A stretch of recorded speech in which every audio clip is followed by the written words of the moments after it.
justice. Vous n'êtes pas censé aller partout tout le temps en vous sentant mal dans votre peau.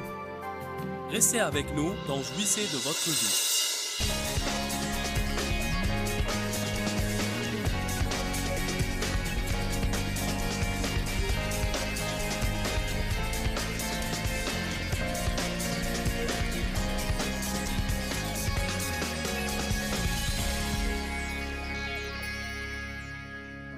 La cure pour le manque d'assurance. Nous avons une épidémie de manque d'assurance dans notre société d'aujourd'hui. Tellement de gens manquent d'assurance et ne se sentent pas bien dans leur peau. Cela cause vraiment beaucoup de problèmes majeurs dans les relations. Vous devez comprendre que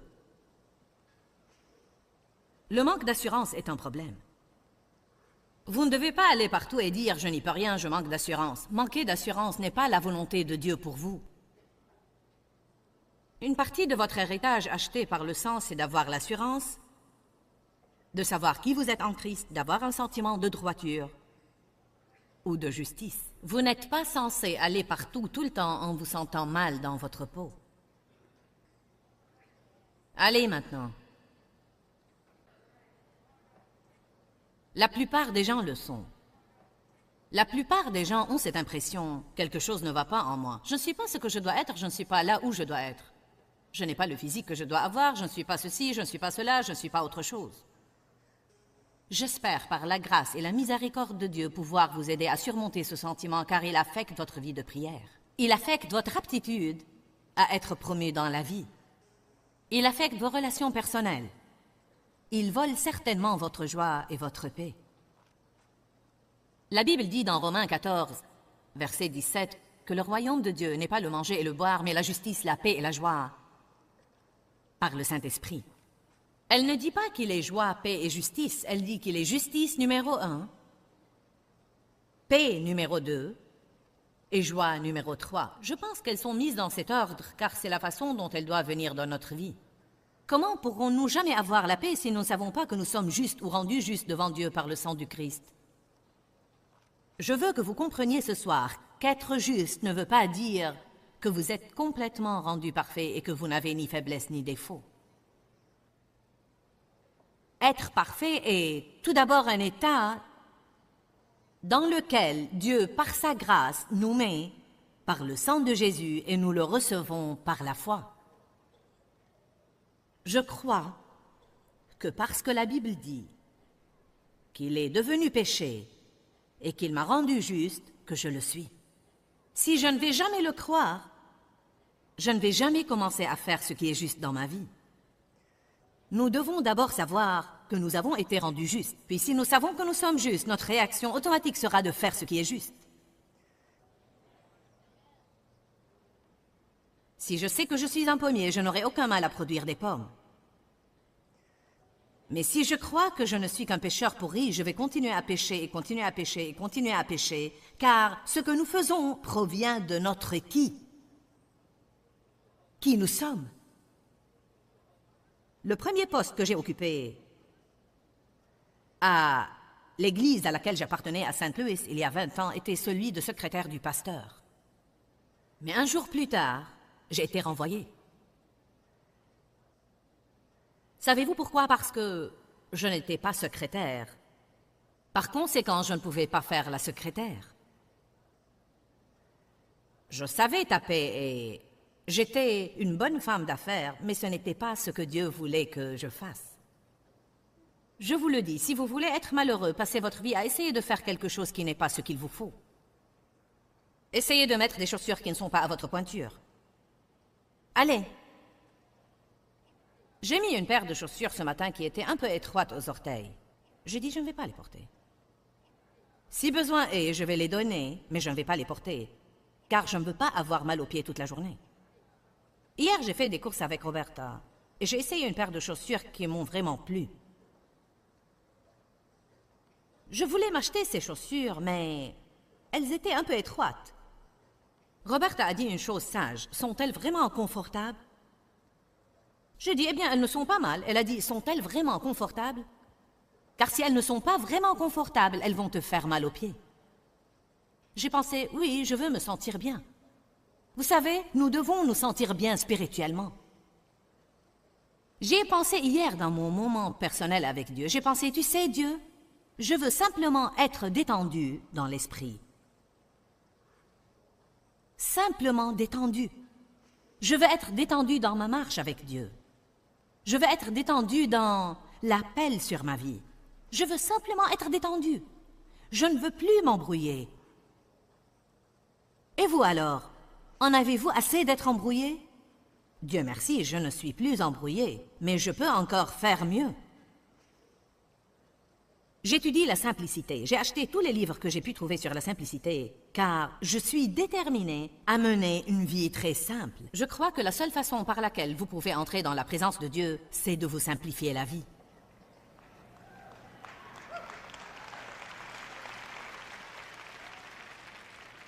Tout devient si compliqué. Et Satan veut compliquer votre relation avec Jésus. Ayez une révélation. Il veut que la prière soit compliquée. Il veut que la guerre spirituelle soit compliquée. Rendez-vous compte que les actions de grâce apportent la victoire dans votre vie. Les actions de grâce vous donnent une force dans la prière. Peu importe combien de formules religieuses vous suivez, si vous n'avez pas un cœur plein de reconnaissance, vous n'arriverez même pas à la porte. Vous pouvez participer à des séminaires sur l'onction, mais vous n'allez jamais sentir l'onction si vous êtes ronchonneur. La plupart des solutions que nous cherchons sont des choses bien simples, mais Satan veut les compliquer. Il veut que vous manquiez d'assurance, il veut que vous soyez contre vous-même. Dieu est pour vous, Satan est contre vous. Voulez-vous être d'accord avec Dieu ou voulez-vous être d'accord avec le diable? Je vais le dire à nouveau. Dieu est pour vous. La Bible le dit. Par conséquent, je me fiche de ce que je sens. Dieu est pour moi.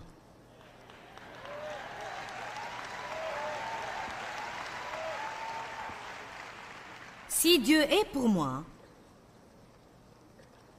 qui sera contre moi? Si Dieu est pour moi, que peut faire un homme contre moi? Pourquoi ne pas être radicalement délivré de votre souci de ce que pensent les gens?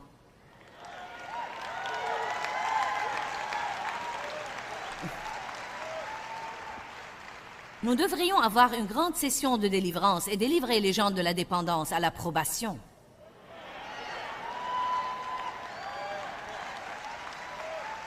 Nous voulons désespérément que tout le monde nous regarde et de la tête jusqu'aux pieds nous dise « Parfait ».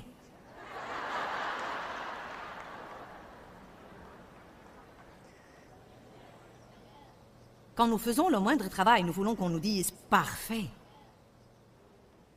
Tout ce que nous faisons, tout ce que nous disons, notre physique, notre façon d'agir, parfait. Je regrette d'avoir à vous décevoir, mais vous êtes des êtres humains imparfaits. Vous feriez mieux de remercier Dieu de l'être, car sinon vous n'auriez pas eu besoin de Jésus. Il n'est pas venu pour les bien portants, mais pour les malades.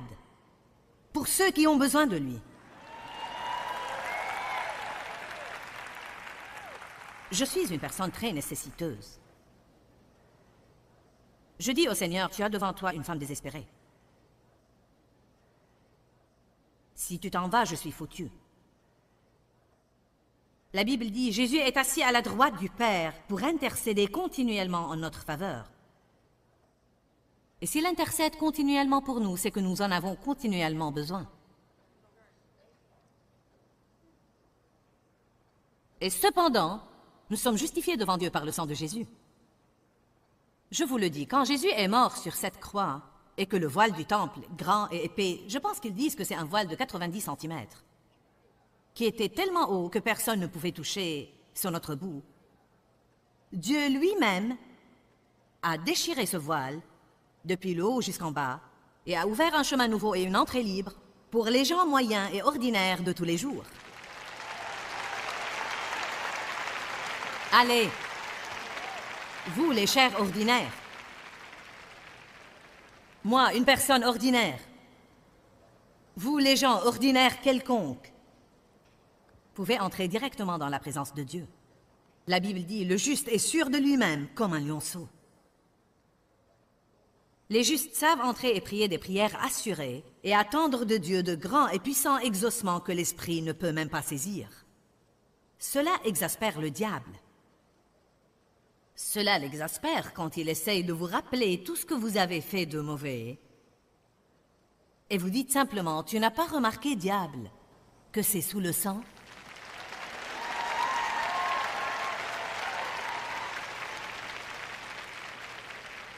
Je ne veux pas dire par là mener des vies laxistes et penser, eh bien, c'est sous le sang, c'est sous le sang.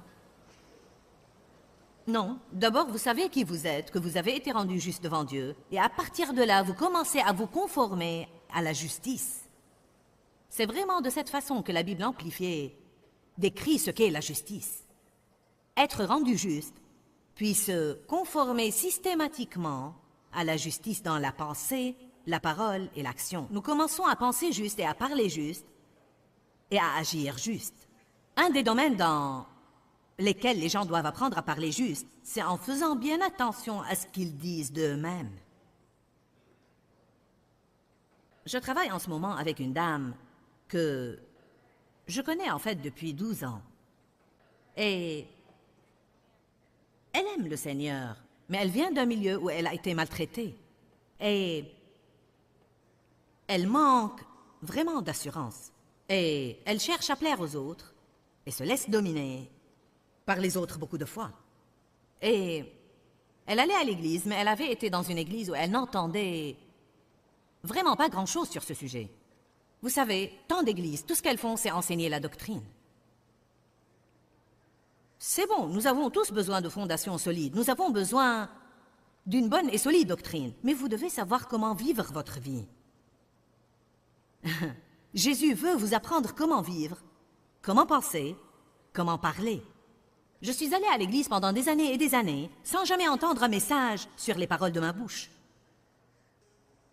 Peut-être que j'ai entendu quelque chose sur mes pensées, mais si c'était le cas, ce n'était pas assez pour avoir un impact sur ma vie, car ça n'a pas changé ma façon de penser. J'ai entendu des choses sur la grâce et j'ai entendu des choses sur le salut. J'ai entendu de bonnes choses, mais je n'étais pas... Si souvent, la religion ne va pas très loin. Elle reste juste dans le domaine religieux d'enseigner des choses doctrinales. Parfois, les gens deviennent si bloqués dans leur doctrine qu'ils ne peuvent jamais passer à la liberté que Jésus est mort pour leur donner. Vous n'êtes absolument pas libre de pécher, mais vous êtes libre de vous aimer vous-même. Ce n'est pas spirituel d'être dans la pauvreté. Ce n'est pas spirituel de vous sentir comme un vieux ver et comme une terrible et affreuse personne qui ne peut jamais rien faire juste. C'est plutôt comme s'il y avait deux de nous. Il y a Joyce Meyer en Christ et Joyce Meyer hors du Christ. Si je suis en, à ce moment-là, je suis différente. Car si quelqu'un est en Christ, il est une nouvelle créature. Les choses anciennes sont passées. Et combien de choses? Toutes choses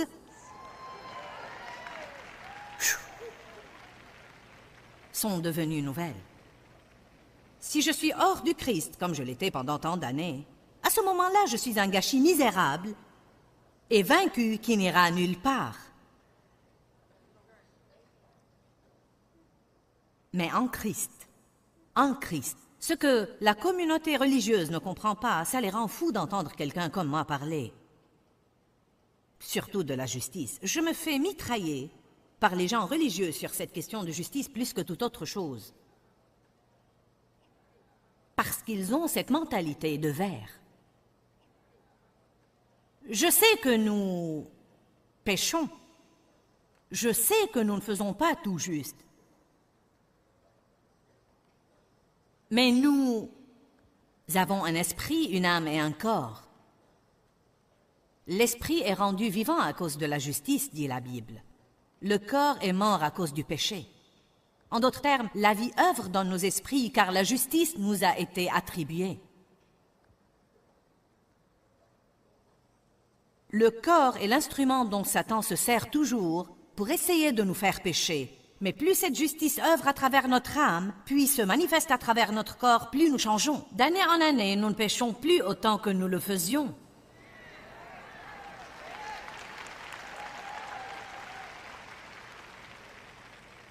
J'aime dire ça, j'étais une pécheresse à plein temps. De temps en temps, je gaffais accidentellement et je faisais quelque chose de bien.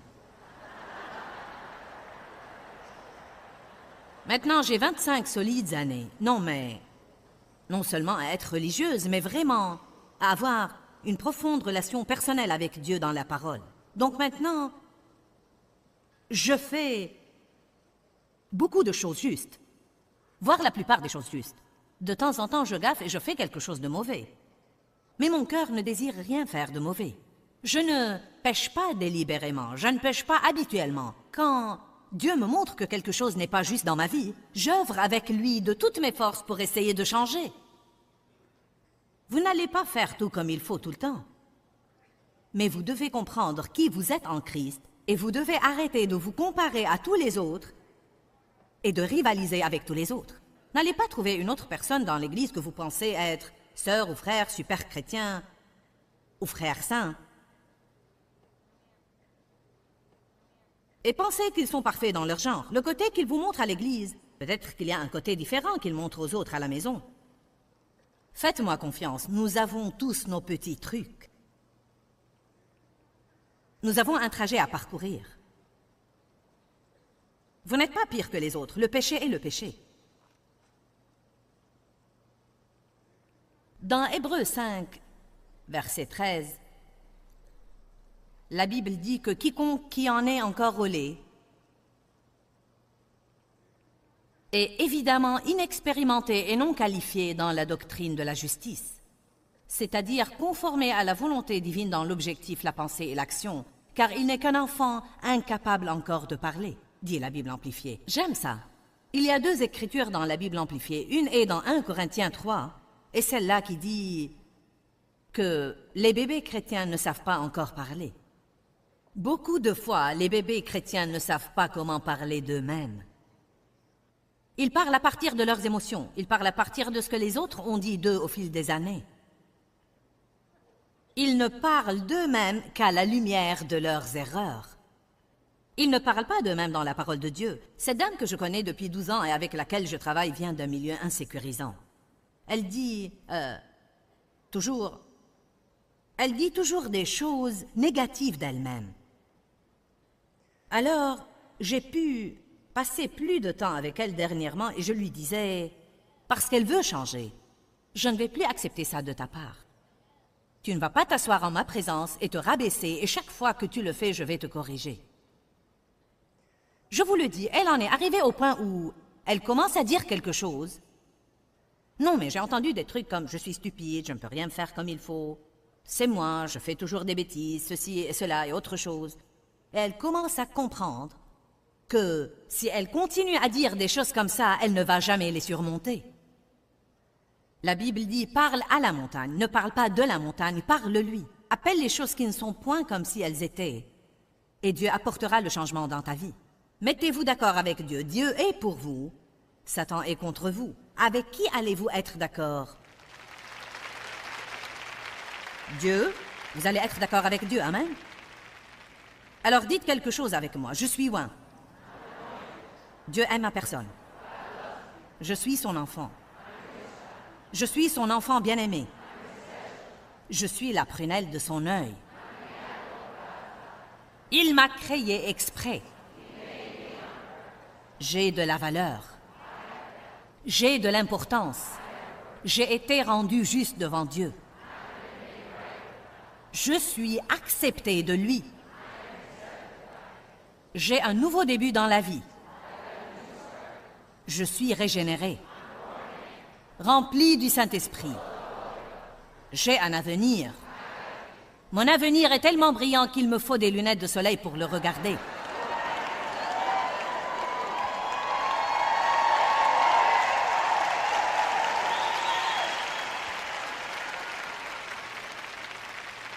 Maintenant, vous pouvez vous amener à avoir une bonne humeur. Ou vous pouvez vous amener à avoir une mauvaise humeur. Vous devez faire attention à vos pensées et à votre réflexion, car peu importe combien quelqu'un vous prêche, peu importe combien de portes ouvertes Dieu vous donne, si vous n'allez pas changer votre réflexion et changer la façon dont vous parlez de votre vie, il n'y a rien que Dieu puisse faire pour vous. M'entendez-vous? Là-bas dans le coin, m'entendez-vous? Et là-haut, au loin, m'entendez-vous? Bon. Oh, là-bas, au loin derrière, dans le rang, tout au fond. Amen. Là-bas, au loin, je vous vois tous là-bas dans ces coins. Alléluia. Là-bas, au loin derrière les caméras, je vous vois tous aussi. Dites dorénavant, je vais parler comme il faut de moi-même. Ne dites jamais, je suis stupide, je ne fais rien comme il faut, je suis moche. Même si vous êtes obèse, ne vous regardez pas en disant je suis gros. Vous dites, que suis-je censé dire? Tenez-vous là-bas et dites, je mange bien, j'ai bonne mine, je me sens bien, et je pèse le poids parfait pour moi. Dieu œuvre dans ma vie, et les choses changent.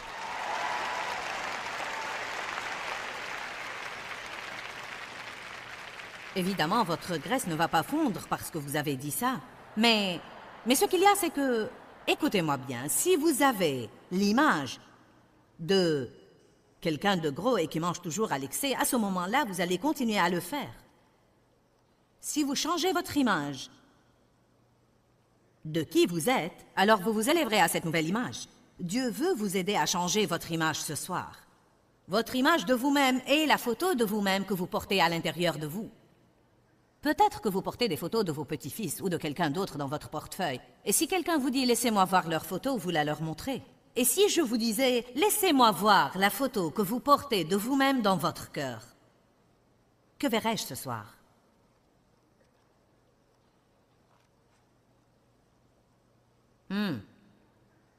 C'est intéressant pour moi que beaucoup de gens ne savent même pas qu'ils ne s'aiment pas eux-mêmes avant que je leur attire l'attention. Je suis convaincue depuis des années, non mais complètement, je crois que 80% des problèmes des gens viennent de leurs sentiments envers eux-mêmes. Je crois que c'est pour cela que les gens luttent pour le statut et le pouvoir, et qu'ils ont tellement l'esprit de compétition qu'ils ne peuvent même pas apprécier les jeux. Car nous devons gagner, nous devons gagner, nous devons gagner. Tout le monde lutte pour être premier, mais Jésus dit, les derniers seront les premiers. Cette promotion ne vient pas du nord, du sud, de l'est ou de l'ouest, mais de Dieu. Aujourd'hui, au programme, nous avons parlé de « Avez-vous une fissure dans vos fondations ?» Et aujourd'hui, en particulier, nous avons parlé du manque d'assurance. Chaque fois qu'une personne manque d'assurance, elle ouvre une brèche à travers laquelle Satan peut œuvrer. C'est semblable à avoir une fissure dans les fondations de votre maison. Quand il pleut, tout devient un grand gâchis. Nous devons œuvrer à fortifier les points faibles dans notre vie personnelle. Une partie de notre héritage comme enfants de Dieu, c'est que nous pouvons avoir l'assurance en Jésus-Christ et nous pouvons avoir confiance en Jésus et seulement en Jésus. Quand, Seigneur, quand? Dans ce livret, Joyce Meyer vous apprend à faire confiance au temps de Dieu. Pour obtenir ce livret gratuitement, écrivez-nous à Joyce Meyer, boîte postale 40095-6300, Larnaca, Chypre. Ou bien visitez notre site web www.joycemeyer.org/fr.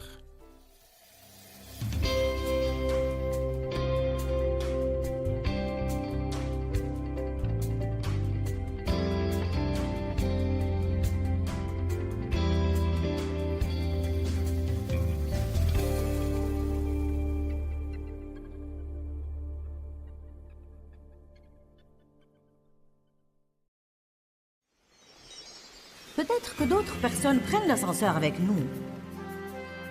Mais ils ne savent que faire quand ils pêchent. Mais nous avons le code. Vous savez que faire pour revenir à l'appentis? En haut, s'il te plaît. Restez avec nous dans Jouissez de votre vie.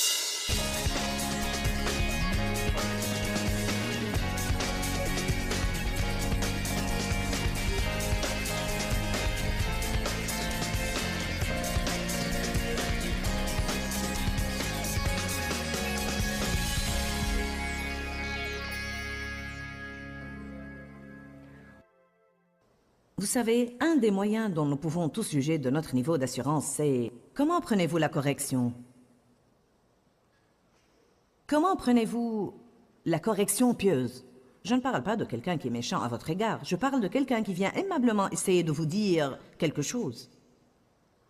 Comment prenez-vous la correction quand vous savez au fond de vous qu'elle est juste? Qu'arrive-t-il quand mon mari vient et me dit une chose à propos de laquelle Dieu traitait déjà avec moi et à laquelle je n'ai pas encore fini par obéir? Maintenant, Dieu va aller plus loin et il va se servir de Dave pour essayer d'enfoncer ce clou.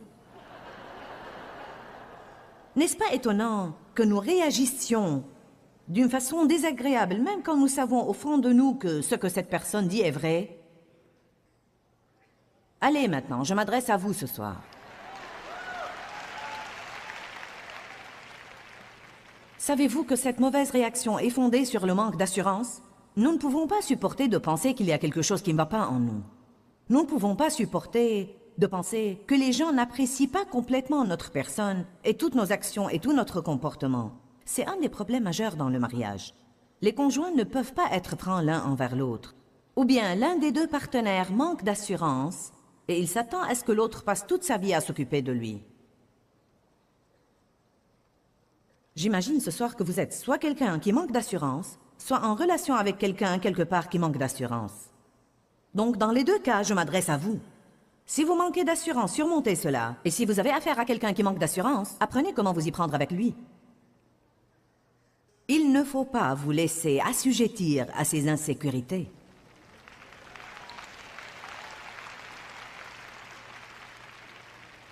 Que veut dire être assujetti? Cela veut dire avoir un problème de dépendance, comme peut-être une personne qui a une dépendance aux compliments. Vous pouvez y former une dépendance comme à l'alcool. Tu n'as rien dit à propos de mes cheveux, donc je me sens mal.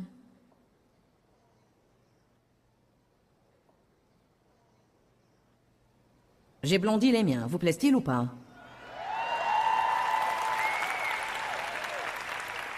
Eh bien, je suis contente qu'ils vous plaisent, mais même s'ils ne vous plaisaient pas, je vais les garder. Maintenant, s'ils ne plaisent pas à mon mari, à mes enfants et à suffisamment de personnes, j'aurai assez de bon sens pour penser « ça ne doit pas être joli et je les changerai ».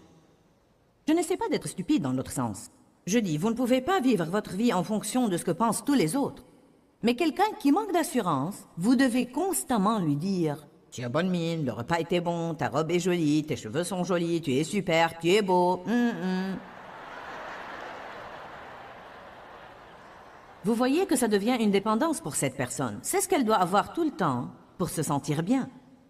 Disons que je suis comme ça et Dave est marié avec moi. Ça tout le temps. Et je suis adonnée à ça.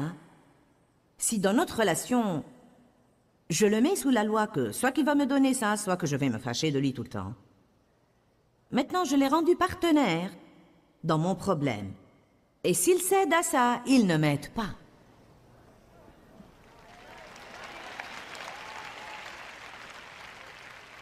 S'il cède à ça, alors il ne m'aide pas. La chose qu'il doit faire, c'est de m'aider avec amour à affronter le problème. Il doit me dire « Joyce, je t'aime. Tu sais que je t'aime, je me consacre à toi. » Mais ton manque d'assurance te met dans une position où tu es susceptible à propos de tout.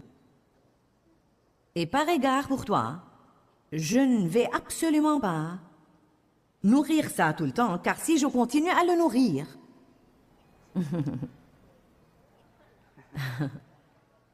si je continue à le nourrir, tu vas en rester là. Quand vous avez un problème, chaque fois que vous le nourrissez, vous le fortifiez. La Bible dit « tuer la chair ». J'ai trouvé comment la tuer, par la faim. Ne la tuez pas à force de coups. Vous pouvez tuer une mauvaise herbe simplement en la privant d'eau. Vous pouvez tuer n'importe quoi par la faim. Vous aidez les autres à surmonter leurs problèmes quand vous arrêtez de nourrir leurs problèmes. Il y a une fille qui venait à mes réunions. Maintenant, elle travaille pour moi à plein temps et elle a surmonté ça, Dieu merci. Quelqu'un est venu à moi un jour et m'a dit « Telle personne a l'impression que tu ne l'aimes pas. » J'ai dit « Pourquoi pense-t-elle comme ça ?» Eh bien, il a dit « Tu ne lui parles jamais. Tu ne lui prêtes aucune attention. » Alors, je suis allée à Dieu et je lui ai dit « Seigneur, je ne l'ai même pas vue aujourd'hui. Je veux dire, si je suis censée lui prêter attention, tu dois me la faire voir. Savez-vous ce que le Seigneur m'a dit? Il m'a dit, « Je ne te permets pas de la voir, car elle a assez vécu en prenant sa sécurité de l'approbation des autres, et je veux qu'elle prenne sa sécurité de moi. Je ne veux pas que tu la lui donnes. Je veux qu'elle soit délivrée d'en avoir besoin. » Est-ce que vous comprenez ce que je dis? Comprenez que si vous manquez d'assurance et que vous avez demandé à Dieu de vous aider, allez maintenant. Si vous manquez d'assurance et vous avez demandé à Dieu de vous aider, une des choses qu'il va faire, c'est de commencer à retirer et à enlever ces choses sur lesquelles vous comptez et qui vous donnent la sécurité. Un toxicomane ne peut être délivré sans que la drogue lui soit enlevée. Si vous avez une dépendance à l'approbation, comment pourriez-vous la surmonter si tout le monde continue à vous apprécier? Peut-être allez-vous vous heurter à certaines désapprobations catégoriques et devoir les endurer. Le seul moyen par lequel j'ai surmonté ma peur des personnalités semblables à celle de mon père, car il avait abusé de moi, donc j'avais peur de lui, et j'avais peur de quiconque avait ce genre de forte personnalité, bien que je l'ai moi-même. Le seul moyen par lequel j'ai surmonté était que Dieu m'a entouré de personnes juste comme ça, et je voulais m'enfuir de chacune d'elles. Mais j'ai été obligée de traiter avec elles et ne pas avoir peur d'elles. Vous ne surmontez pas les choses en les fuyant, vous surmontez les choses en passant à travers. La sortie, c'est à travers. Écoutez-moi ce soir, certains de vous traversent des choses et vous traversez des choses dures. Et je vous le dis, la sortie est à travers, la sortie n'est pas en contournant. La sortie n'est pas là d'où vous venez. La sortie n'est pas en évitant toutes les difficultés. La sortie est à travers. Vous devez traverser. Vous devez traverser. Traverser. Rendez grâce à Dieu que vous traversez, que vous ne restez pas là où vous êtes. Bien que je marche dans la vallée de l'ombre de la mort, je ne crains aucun mal. Quand je marche au milieu du feu, je ne serai pas brûlé. Quand je passe à travers les eaux, elles ne me submergeront point.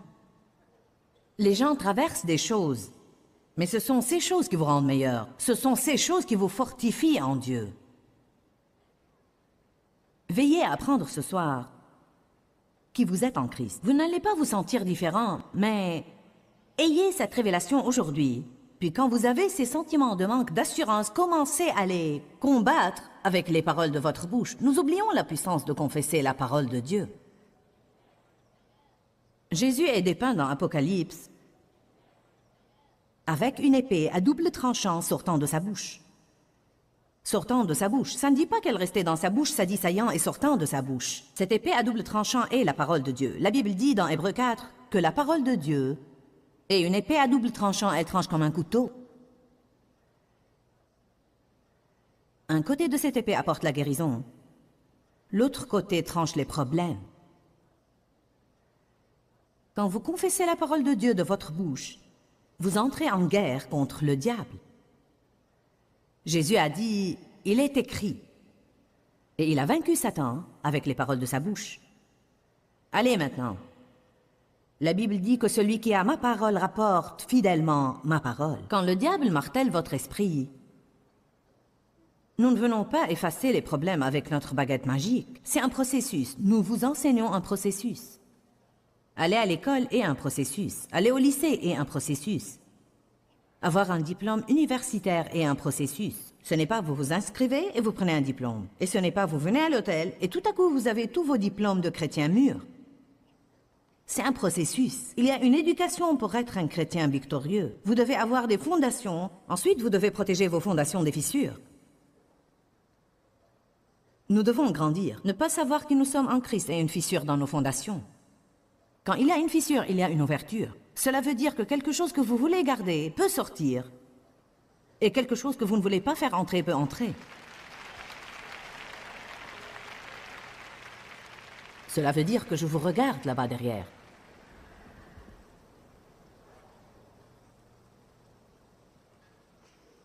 Cindy a dit que quand elle essayait de traverser ce processus de pardon,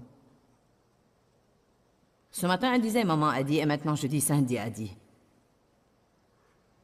Cindy a dit que quand elle traversait ce processus de pardon, même après 3 semaines, des pensées de ce que cette personne lui avait fait lui venaient à l'esprit. Cela vous est-il arrivé?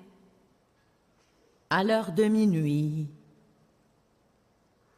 Pas étonnant que Paul et Silas chantaient à minuit. Quand nous chantons, nous ne pouvons pas avoir de mauvaises pensées. C'est difficile d'être déprimé quand vous chantez.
Elle a dit que quand ces pensées désagréables lui venaient à l'esprit, elle parlait à haute voix.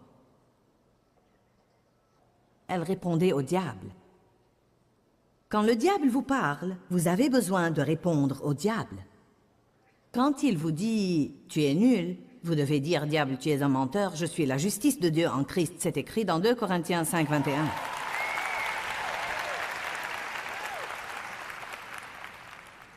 Ceux de vous qui ont été régénérés la veille, vous devez écrire la date de la veille dans votre Bible. Et chaque fois que le diable vous dit que vous n'êtes pas sauvés, vous devez ouvrir votre Bible et tourner à cette page et dire « Diable, tu es un menteur, j'ai été régénéré en cette date. Tu as tort, je suis sauvé. » Pourquoi croyons-nous les mensonges du diable? Quand allons-nous commencer à croire Dieu plus que nous croyons le diable? Quand allons-nous croire la parole plus que nous croyons notre propre stupide esprit? C'est ce que veut dire marcher dans la parole. C'est ce que veut dire être attaché à la parole. Cela veut dire que vous croyez la parole plus que vous ne croyez ce que vous sentez. Vos sentiments sont-ils votre Dieu? Les laissez-vous vous gouverner? Vous inclinez-vous devant les sentiments et devant le jugement que les sentiments font des choses? J'ai l'impression que personne ne m'aime. Ça ne veut pas dire que personne ne vous aime. Vous feriez mieux de dire « Dieu, j'ai l'impression que personne ne m'aime, mais c'est un mensonge car je sais que tu m'aimes. » Et il y a d'autres personnes qui m'aiment aussi, mais le diable me fait sentir qu'elle ne m'aime pas. Séparez ce que vous sentez de ce que vous savez. Puisez dans la parole et vivez par ce que vous savez et non pas par ce que vous sentez. Nous marchons par la foi et non par la vue. Ceux qui manquent d'assurance ne supporteront pas un message mûr. La vérité les effondre, la correction aussi, ou n'importe quelle sorte d'affrontement.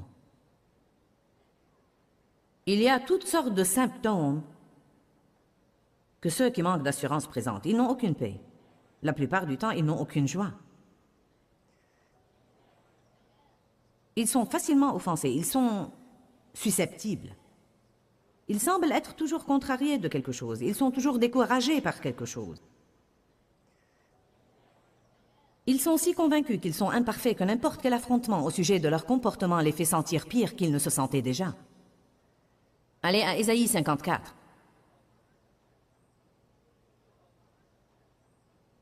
Lisons d'abord le verset 14. Ésaïe 54, 14. « Tu seras affermi et fondé dans la justice. Tu seras stabilisé. » Nous devons être affermis. Une maison ne peut pas être affermie si elle n'a pas des fondations solides. Nous affermissons le reste de notre vie sur les fondations de savoir qui nous sommes en Christ. Voilà pourquoi, dès que vous êtes régénérés, avant même d'avoir l'occasion de mieux vous comporter, Dieu vous voit et vous considère comme étant justifié et rendu juste devant lui par le sang de Jésus-Christ. Vous ne vous êtes même pas encore amélioré. Et Dieu dit, bon, je t'ai rendu juste devant moi. J'ai enlevé ton péché. Je t'ai délivré de ton péché. Allez lire cela. Il éloigne votre péché aussi loin que l'Est et de l'Ouest. La Bible dit, il ne s'en souvient plus. Vous êtes une nouvelle créature. Eh bien oui, mais les péchés que j'ai faits depuis que j'ai été sauvé. Voilà pourquoi nous avons le repentir. J'ai pensé à un bon exemple. Je vais enseigner un peu sur le repentir. Nous voulons tous avoir ce sentiment d'être propre. La méthode de Dieu de nous garder ainsi est de nous donner le privilège extraordinaire de nous repentir. L'appentis est le lieu le plus élevé dans un immeuble. Et se repentir veut dire revenir aux lieux élevés. Que dit Jésus à l'Église dans Apocalypse? « Oh, de quelle hauteur tu es tombé! Repens-toi et change tes voies. » Quand nous sommes régénérés, nous sommes mis dans un lieu élevé avec Dieu. Quand nous péchons, nous tombons de ce lieu élevé. Mais quand nous nous repentons, nous revenons à ce lieu élevé. C'est comme si nous prenions l'ascenseur du Saint-Esprit. En haut, s'il te plaît. Amen. En fait, à l'hôtel où nous logeons ce week-end, ils nous ont donné l'appentis car nous avions avec nous tellement de gens logeant à l'hôtel. Bien. Quand nous prenons l'ascenseur, nous avons ce code que nous devons introduire dans l'ascenseur, que nous sommes censés être les seuls à connaître, et qui nous prend à l'appenti. Peut-être que d'autres personnes prennent l'ascenseur avec nous, mais ils ne savent que faire quand ils pêchent. Mais nous avons le code.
Vous savez que faire pour revenir à l'appenti? En haut, s'il te plaît.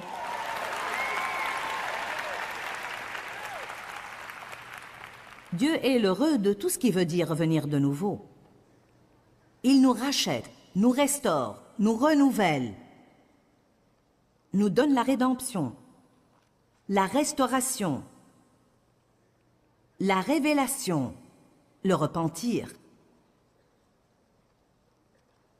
Jésus nous donne des choses. Le diable essaye de les reprendre, de nous les enlever. Mais Dieu est toujours là pour nous renouveler. Je vais vous dire à quoi ressemble le repentir. Nous avons un tapis presque blanc dans notre maison.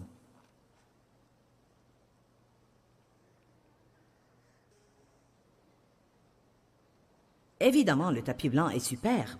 Mais nous avons hésité avant de prendre notre décision. Devons-nous l'acheter? Devons-nous ne pas l'acheter? Il se salit facilement. Nos enfants sont tous des adultes, donc ils ont dit « Vous en êtes à un point dans la vie où vous pouvez avoir quelque chose comme ça, et ça va être bien. Vous devez juste le ménager. » Eh bien, nous avons acheté un merveilleux détachant. Nous le gardons sous la main. Chaque fois qu'il y a la moindre tache qui vient sur ce tapis, nous nous précipitons vers le détacheur. Nous ne laissons pas la tache pour quelques jours en espérant qu'elle ne va pas s'installer.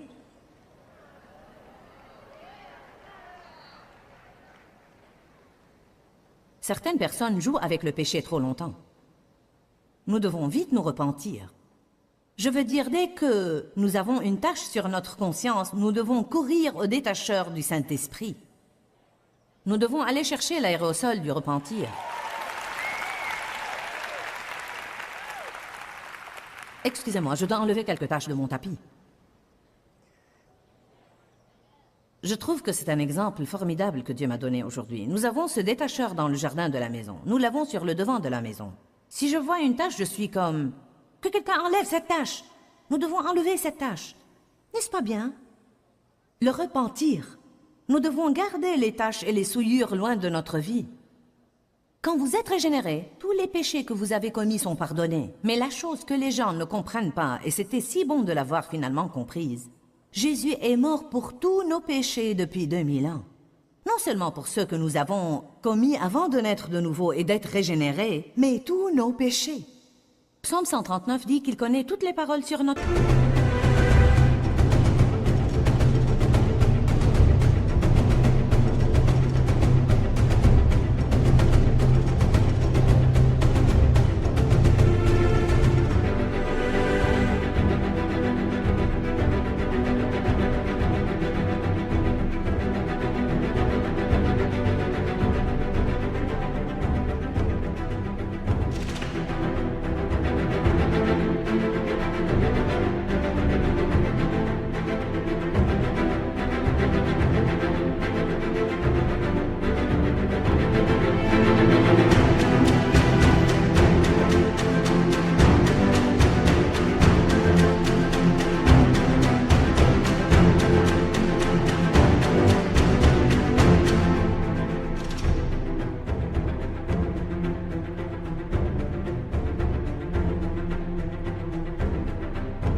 langue que nous n'avons pas encore prononcée. Il connaît toutes les choses stupides que je vais dire pour le restant de ma vie, mais il m'aime quand même.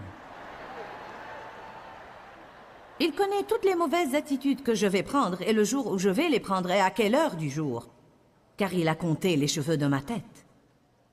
Tous les jours de ma vie sont écrits dans son livre avant qu'il n'y en ait un seul. Puis-je vous dire une chose? Vous ne surprenez pas Dieu. Quand vous faites des bêtises, il ne dit pas « Ah, ce n'est pas vrai !» Pouvez-vous le croire? Il ne dit même pas « Je m'attendais à mieux de toi. Tu m'as extrêmement déçu. » Je ne dis pas que nous ne pouvons pas parfois décevoir Dieu car il s'attend au meilleur de nous et il n'a pas toujours le meilleur de nous, mais vous comprenez ce que j'essaye de dire. Je ne surprends pas Dieu, j'étais si fatiguée au début. Dieu m'avait appelé et j'essayais de suivre son appel, mais j'avais tellement de problèmes. J'étais coléreuse et impatiente. J'étais mademoiselle manque d'assurance et j'agissais comme si je n'avais besoin de personne. Nous sommes bien déformés avant que Jésus ne nous prenne en main. Qui sait qu'il était un gâchis avant que Dieu ne le prenne en main? Vous ne saviez pas penser ou agir comme il faut, vos émotions étaient embrouillées, vous ne saviez pas parler comme il faut. Vous ne saviez pas vous entendre avec les autres, vous ne saviez pas comment avoir une bonne relation avec Dieu, tout était en désordre. Vous savez, ça nous prend longtemps pour désapprendre avant de pouvoir commencer à apprendre. Que quelqu'un se décide ce soir, vous n'allez pas revenir en arrière, vous allez avancer.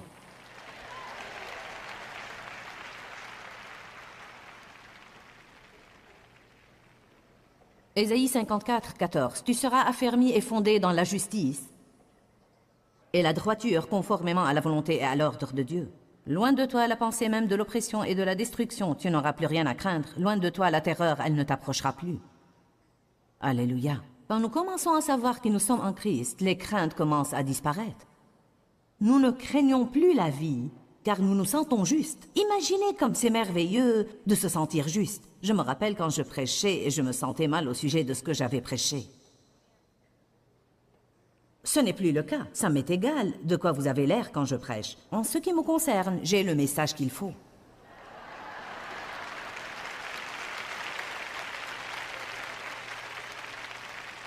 Amen.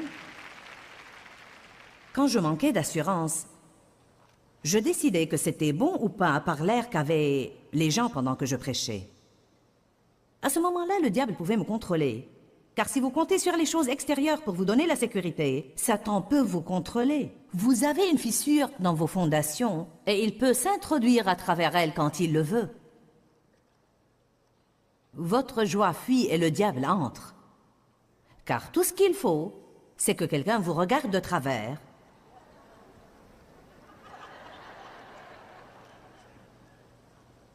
Ou bien pendant que je prêchais, Satan amenait un esprit de sommeil. Je l'ai vu venir sur toute l'assemblée juste comme... Quoi? N'est-ce pas vrai? Les pasteurs vous le diront. Tout le monde est comme...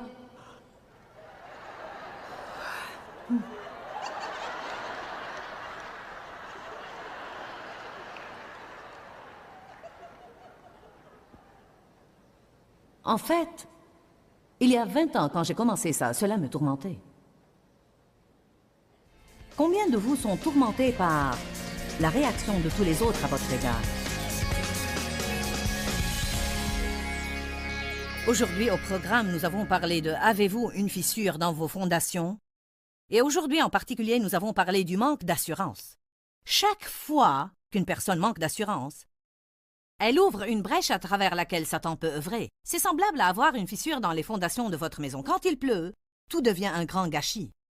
Nous devons œuvrer à fortifier les points faibles dans notre vie personnelle. Une partie de notre héritage comme enfants de Dieu, c'est que nous pouvons avoir l'assurance en Jésus-Christ et nous pouvons avoir confiance en Jésus et seulement en Jésus. Quand, Seigneur, quand? Dans ce livret, Joyce Meyer vous apprend à faire confiance au temps de Dieu. Pour obtenir ce livret gratuitement, écrivez-nous à Joyce Meyer, boîte postale 40095-6300, Larnaca, Chypre. Ou bien visitez notre site web www.joycemeyer.org/fr.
khắp phương trời vẫn nhớ tới quê hương.